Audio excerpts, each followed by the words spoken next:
Arrives-tu à te remettre en cause? Bonjour à toutes et à tous, bienvenue sur ma chaîne. Vous êtes sur Bonté Suprême et moi c'est Félicité. Sur cette chaîne, on parle des difficultés des parents solo à évoluer seuls avec l'éducation de leurs enfants, la possibilité de tourner la page de leurs conditions de parents célibataires.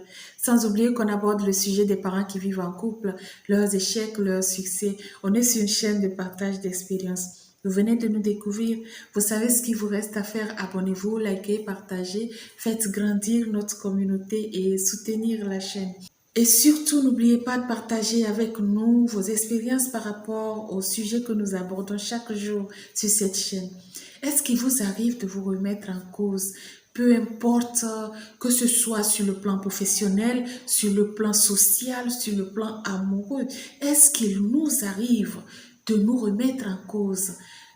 C'est quoi en réalité se remettre en cause? Se remettre en cause, c'est reconsidérer sa situation, penser que peut-être on n'est pas dans le vrai, que peut-être notre façon de penser, d'agir n'est pas la meilleure.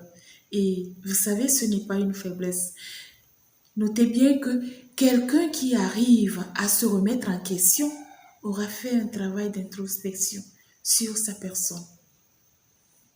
Se remettre en cause n'a jamais été une faiblesse.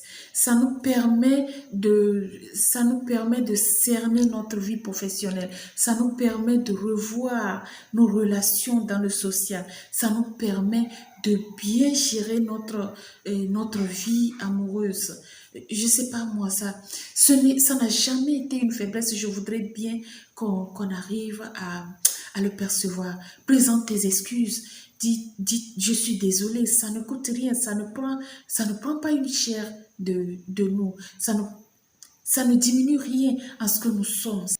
Puisqu'ici nous parlons de nos échecs, de nos faiblesses, nous partageons nos expériences dans nos relations amoureuses et essayons de voir quand ça ne va pas, essayons de voir parce que nous vivons des disputes des plus banales aux plus sérieuses et il y a des situations qui font vraiment qu'on, pour une raison, pour un oui, pour un non, on se dispute, pour un oui, pour un non, on se sépare, pour le fait par orgueil, on ne peut pas revenir, dire je suis désolé, je m'excuse, on préfère laisser tomber, on préfère, non quoi.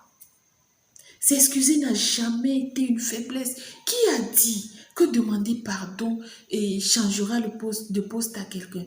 Qui a dit que demander pardon fera que je ne serai plus ami ou je ne serai plus vu de la même manière, l'autre sera supérieur à moi? Qui a dit quelle est l'estime que tu t'accordes? Quel est le respect que tu accordes à ta personne? Ce sujet me touche particulièrement parce que ça fait partie de notre quotidien, ça fait partie de notre réalité. Et par orgueil, on ne peut pas revenir sur une situation, même quand on sait que c'est nous qui avons tort, même quand on sait qu'on a mal agi. Vous savez, la sagesse voudrait qu'en toute sincérité, qu'on limite notre degré d'orgueil. La sagesse voudrait qu'on sache présenter ses excuses quand ça ne va pas. La sagesse voudrait qu'on sache dire « je suis désolé ». Ou c'est parce que c'est moi l'homme de la maison, c'est moi l'homme de la situation. Alors, quand je dis I, c'est I, quand je dis A, c'est A, ou quand je dis Z, c'est Z, personne n'a le droit de revenir sur ma décision à moi, parce que c'est moi l'homme. Personne n'a le droit de contourner ce que j'ai pris comme décision, parce que c'est moi l'homme, ou c'est parce que c'est moi qui finance, parce que c'est moi qui domine, parce que c'est moi qui fais ci, parce que c'est moi qui fais ça. Ça nous rapporte quoi? Ça sert, je sais pas, ça sert à quoi ne pas pouvoir revenir, c'est-à-dire se remettre en cause, s'asseoir et se demander, ça là que j'ai fait là, est-ce que c'est la meilleure décision que j'ai prise? Ça là que je suis en train d'imposer, est-ce que c'est la meilleure façon de faire? Je suis en train d'imposer ça à ma femme. Je sais que ça va plonger et mon épouse et mes enfants et même moi parfois et mon entourage, ma société. Mais j'insiste, je le fais parce que c'est moi l'homme. Tu es qui pour ne jamais reconnaître que tu aurais peut-être mal fait quelque chose? C'est toujours toi qu'on offense. C'est toujours toi qui as raison. C'est toujours à toi qu'on fait du tort. Tu es qui? Ah Seigneur, même le bon Dieu, la planète tout entière est en train de défier le bon Dieu. La planète tout entière est en train de, si possible, si même c'était possible, on aurait traduit Dieu en justice parce qu'on n'est pas d'accord de ci, on n'est pas d'accord de ça. Et les gars, dosons un peu, essayons de mettre un peu d'eau dans notre vin pour la bonne cause. C'est simplement pour la bonne cause. Pardonnez. Par orgueil, on se dit non, c'est déjà sorti, j'ai déjà prononcé telle parole, je ne reviens pas dessus parce que moi j'ai déjà parlé. Toi, tu es qui pour ne pas présenter tes excuses? Tu es qui pour ne pas demander pardon? Tu es qui pour ne pas revenir sur ta décision? Ça ne coûte rien, ça ne tue personne. Plutôt, ça montre à quel niveau on est sage.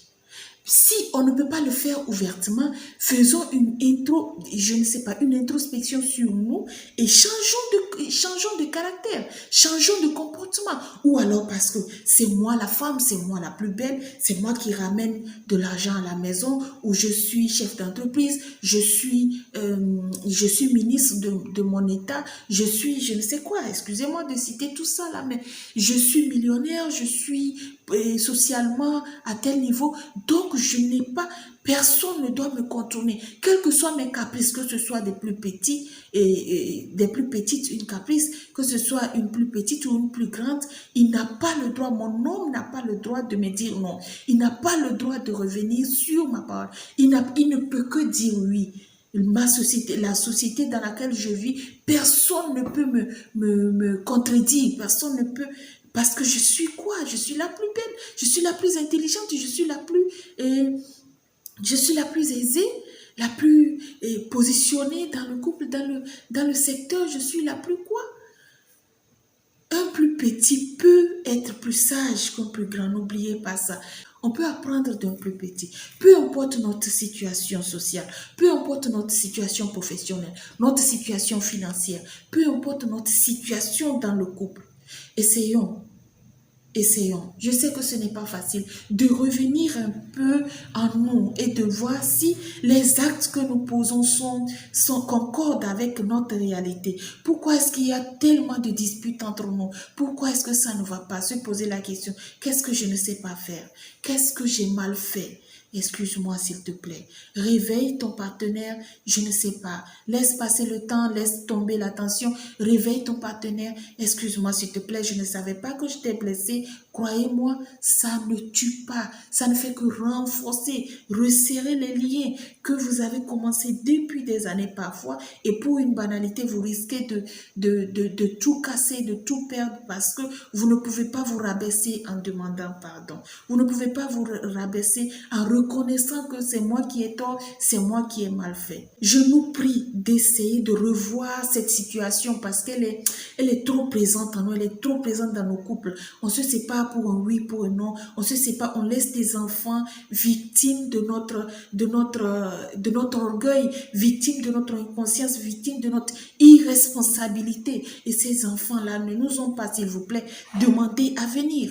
Raison pour laquelle il faut refaire un tour autour de nous pour voir qu'est-ce qui est bon, qu'est-ce qui n'est pas bon, qu'est-ce qu'il faut laisser tomber et présenter ses excuses quand il le faut, quand il est nécessaire. Je le redis, je martèle là-dessus parce que ça ne coûte rien. Ça nous fait plutôt grandir. Et à vous qui passez par ici, partagez toujours avec nous vos expériences par rapport à ces situations. Comment est-ce que vous arrivez à gérer les tensions dans le couple? Comment est-ce que vous arrivez à revenir en vous si vous arrivez vraiment à demander pardon? Comment est-ce que vous vivez l'ambiance après avoir reconnu votre tort? Partagez avec nous vos expériences.